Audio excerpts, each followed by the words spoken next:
হঠাৎ বাচ্চাগুলোকে দেখে ভাবছো তো কিসের জন্য সবকটা একসাথে লাইনে দাঁড়িয়েছে? তো চলো শুরু থেকে শুরু করা যাক। শুভ্রর জীবনের ছোট্ট একটি ব্লগে তোমাদের মোস্ট ওয়েলকাম।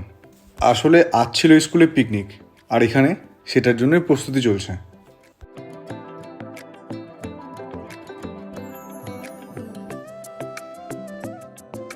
আর ওদিকে বাচ্চারা র্যালির জন্য স্লোগান প্র্যাকটিস করছে। প্র্যাকটিস করছো? ঠিকঠাক হবে তো? ঠিকঠাক হবে তো? ব্যাস চলো। কোনটা বলো? খাওয়ার আগে শৌচের পরে হাত ধোয়া চাই নিয়ম করে।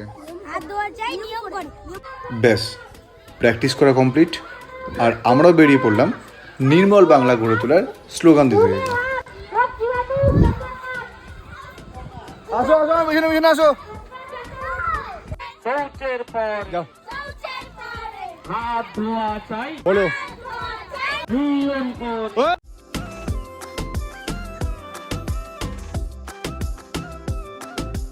স্কুলে ফিরে দেখি কিছু বাচ্চা গাছে বেলুন বাঁধছে, তাই ভাবলাম ওদের হাতে হাতে আমি একটু সাহায্য করে দিই। এদিকে আমরা স্কুল ডেকোরেশনের কাজে ব্যস্ত, আর ওদিকে প্রাইজ ডিস্ট্রিবিউশনের প্রোগ্রামও শুরু হয়ে গেছে।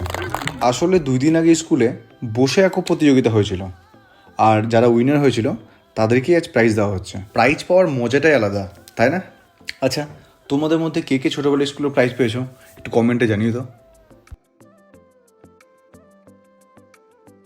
আসলে রান্নার আইটেম ছিল অনেকগুলো, আর গ্যাস ছিল একটাই, তাই আর কি বাইরে একটা রেডিমেড উনুন তৈরি করা হলো যাতে রান্না করতে লেট না হয়।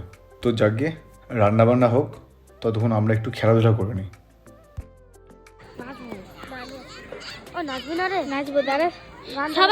এটাই একমাত্র খেলা যেটা আমার খুব ভালো লাগে খেলতে, দারুণ মজা পাওয়া যায়। আচ্ছা, তোমাদের কাদের কাদের পছন্দ এই খেলাটা কমেন্টে জানিয়ে তো।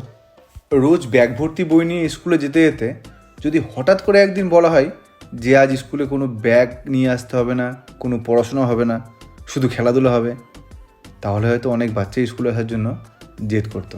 তখন স্কুলে না আসার জন্য না, বাড়িতে থাকার জন্য কান্নাকাটি করতো।